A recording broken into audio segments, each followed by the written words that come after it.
Welcome to The Inspiring Show with Paul and Jennifer Henczel, featuring inspiring interviews with thought leaders, storytellers, entrepreneurs, influencers, and legacy builders just like you. Learn from experts about finding your voice, mastering your mindset, and creating movements with your message. Tap into timeless wisdom and today's top strategies for transcending to new levels of success, happiness, and joy.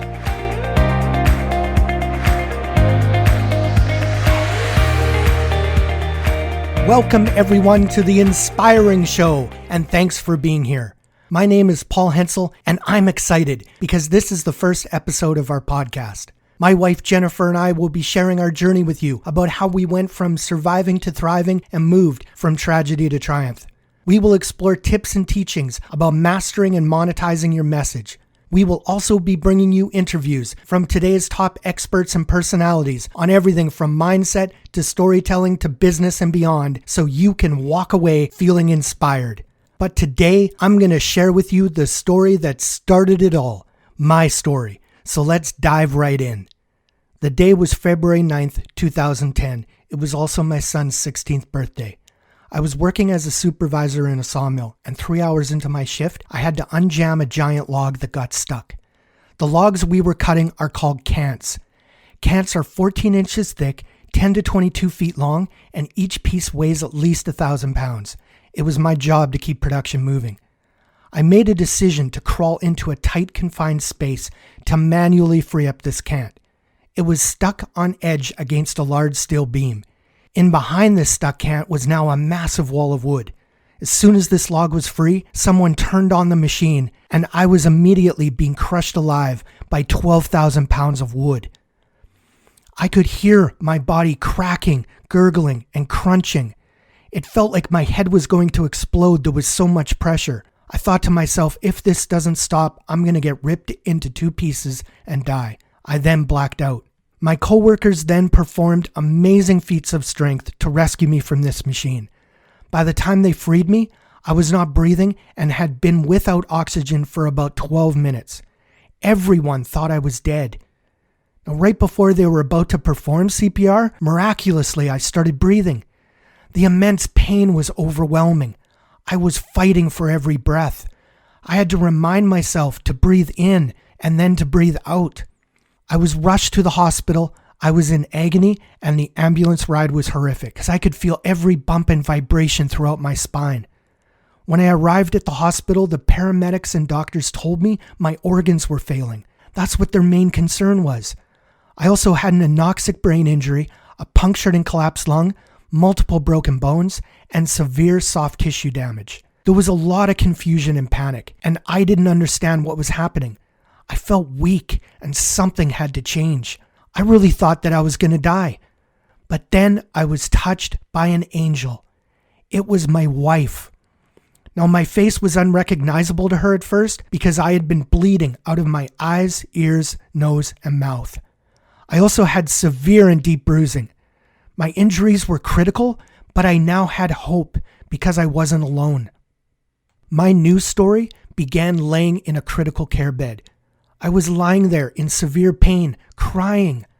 I started wondering about my life, if I had been the husband and father my family deserved, and if I had even mattered. I knew I had taken some things for granted. Those questions hit me at that moment. I asked myself if I had lived my life completely. Did I enjoy my life? I wondered if I had loved the people I care about unconditionally. Unfortunately, the answer for me was no, and it started to break me. I wondered if I mattered and who's going to miss me. Did I make a difference? Did I change the world around me? Those questions inspired me to change my life. I didn't want to go back to my normal life because I wasn't the person I wanted to be. So I took those questions with me and I started using them to change my life. I became a different person. I became more loving and more focused on being the person I wanted to be. Everything started to shift and change. I was able to move from tragedy to triumph when I realized this wasn't the end of my story, but the beginning. When I changed my story, I changed my life. So I want to say to you, relax. Your story isn't over yet. Now, my accident has left me with numerous invisible injuries. I have a permanent brain injury and cognitive disorder. Just imagine having a concussion that never goes away. I have severe spine, lung, shoulder, and nerve damage. I also get between 70 to 90 painful injections in my head, spine, and shoulder every 4 months to help me. Now, in addition to those, my Adam's apple was crushed. I wasn't supposed to be able to talk after my accident, and I think it's pretty cool that I'm even able to do a podcast. I needed support, and going through all that revealed to me who my true friends are. Growing up, I knew a caring family, the Dunkleys. Their house was my home away from home. Their son Ron is like a brother to me and my best friend. After my accident, Ron would drive an hour just to pick me up and then take me into Vancouver, British Columbia for some sporting events. After one of those trips, I felt bad and apologized because I thought I wasn't as much fun anymore. Ron told me, "Henczel, don't be ridiculous. It was one of the funnest nights I've ever had. I'll always be here for you, bro." That meant the world to me, knowing I could always count on him. Unfortunately, a few months later, that would all change. Ron was a fireman and avid football fan. He traveled to almost every pro sports stadium in North America. He was in Seattle when he got into the most horrific accident. He was hit and dragged by a train, ripping his lower body to shreds. Now, he went through over 40 surgeries before infection finally took over his body. I saw him take his last breath. Now, on top of everything else, I had to overcome the death of my best friend just 11 months after my accident. Now, Ron had over 1,700 people at his funeral. He lived life to the fullest, and he would have wanted me to do the same. Maya Angelou said, "You may not control all the events that happen to you, but you can decide not to be reduced by them."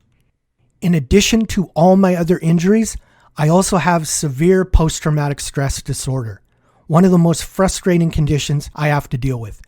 Now, one of the symptoms of PTSD is exaggerated startle reflex. Let me explain. Before and after my accident, I volunteered in the community. I was an announcer for my son's high school football team and helped with various fundraisers. My favorite fundraiser was helping to sell programs at the local international air show.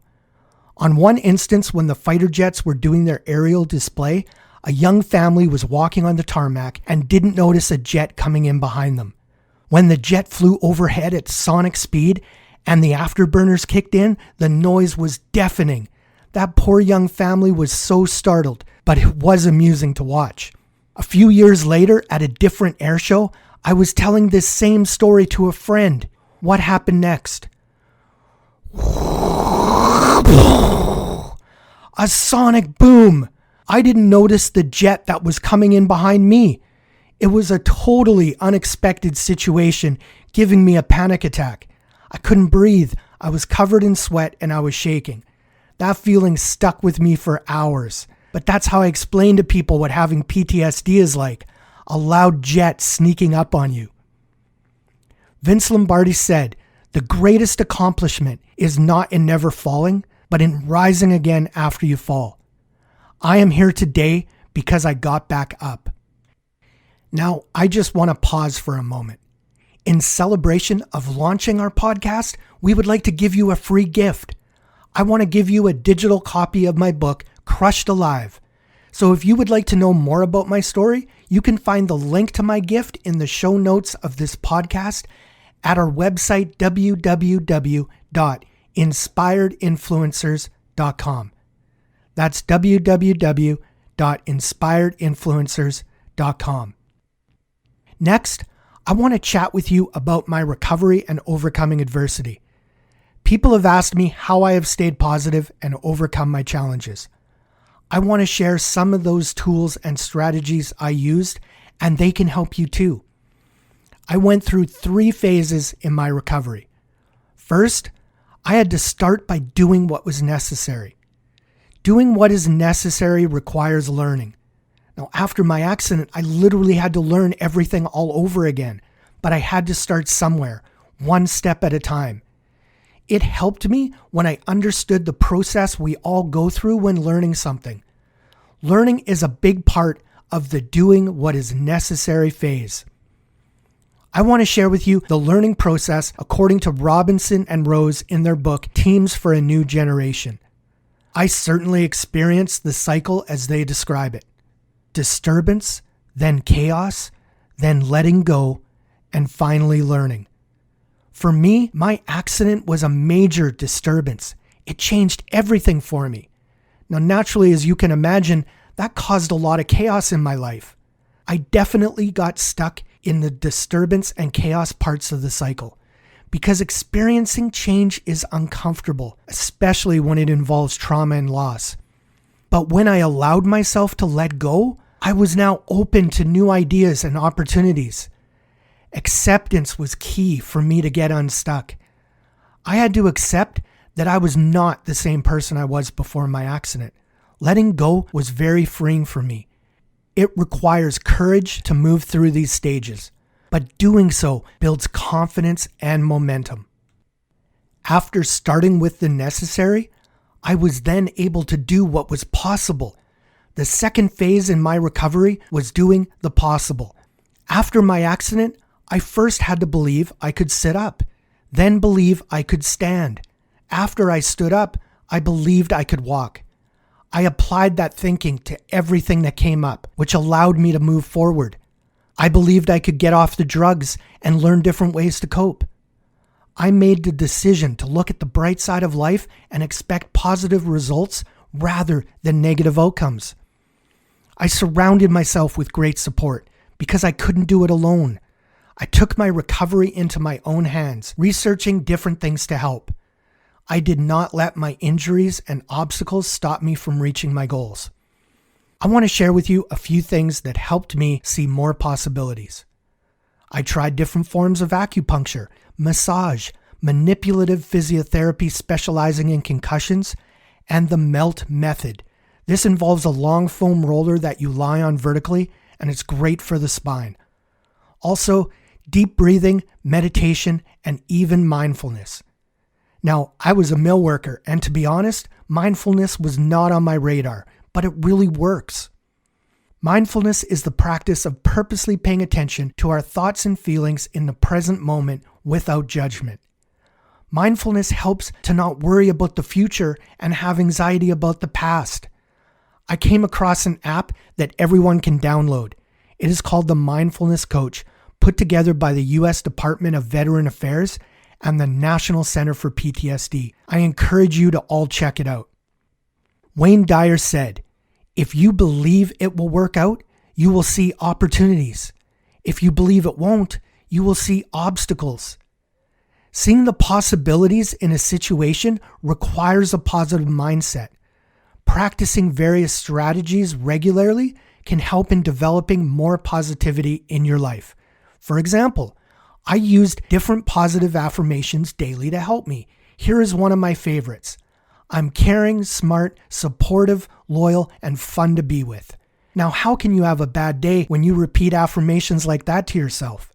I suggest reading, listening, and watching positive media on a regular basis. Surround yourself with what inspires and motivates you. Also, visualize and make positive goals for yourself.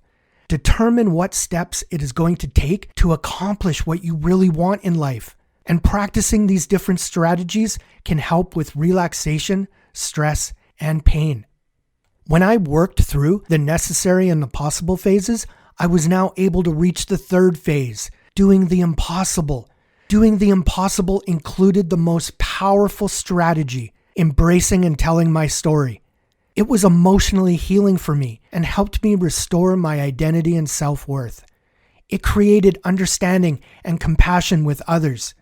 You see, after my accident, people would say to me, "Hey, you should be telling people your story, write a book, or be a speaker." I had no idea how to do any of that, but I knew that my experience could help people. So I just started to share with different groups. I dedicated myself to learning how to write and speak effectively. I embraced the amazing support my wife gave me and learned about sharing who I am and what I know with others. The challenge is, it's hard to believe that your voice matters. It's hard to believe that who you are and what you have been through can help other people, but I'm here to say it does. I had to learn everything all over again. I started from nothing. But once I started sharing my story with other people, everything shifted. When I figured out that my story and voice mattered, my life changed. And I'm here to tell you that yours can too. I learned some facts about storytelling that I find fascinating. In 2006, a study was published in the journal Neuroimage. Researchers in Spain determined that when it comes to inspiring people to understand a new change in themselves, storytelling is the only thing that works. Storytelling is one of the most powerful ways we have to communicate and motivate. And it's because we think and learn through stories. It's the best way to make sense of and organize the information in our brain. Do you know that stories can activate up to 7 areas of the brain? Not only are the language processing parts activated, but any other area in our brain that we would use when experiencing the events of the story ourselves. And this brain activity is the same for the listener as it is for the storyteller. Storytelling is the basis for almost everything in our society. The way we interact, build, live, and dream all derive from it. Also, storytelling can help break down any barriers between you and your listeners. Helping people find their voice is a powerful method for recovery. Our unique stories can make the invisible visible. This comes from what we have learned, our struggles, our challenges, our loss, and also our achievements. I learned that who you are and what you've been through in life can help other people. That through your gifts, what you have gone through and who you become can inspire and teach other people on how they can improve their lives. Now, some of the greatest things in life lie on the other side of fear. To get what you have never had, you must do what you have never done. So I went back to university and completed my Bachelor of Business degree. I then authored my first book, Crushed Alive, which inspired many. I also spoke on the TEDx stage. My story has helped me go from an injured mill worker to now an international speaker. Achieving the impossible also requires focus. Tony Robbins said, "Where focus goes, energy flows." I took action and focused my energy on where I wanted to be, not where I was. Here is an acronym for focus that I like. Follow one course until successful. I had to focus on what I can do, not what I can't. Remember the wood I was crushed by are called can'ts? Thinking of all the things you can't do can also be crushing. Let me explain. I told myself I can't do any meaningful activity. I can't recover from this. I can't live a fulfilling life. I was crushed by can'ts, literally and figuratively, but now I'm crushing my can'ts, and you can crush your can'ts too. I just care about others, and I believe you have a story, and your story matters. What you have learned can help other people get through their own struggles. Now, I believe if you can master your own message, you can inspire others. Isn't that what life is about? So ask yourself, are you here to also help other people? If the answer is yes, then let's do that. Let's not allow our fears to limit our future. Let's not put a limit on what we can do. Now, based on what you can do today, part of your purpose is to see something bigger for yourself so you can help other people understand that they can go beyond their current situation. So let's stand up, rise up, and use our message to make a difference. I want you to embrace your story and your voice so you can truly be authentic and real. And for you to see how you can use your message to build something you never thought possible. I believe in you and the power of your story.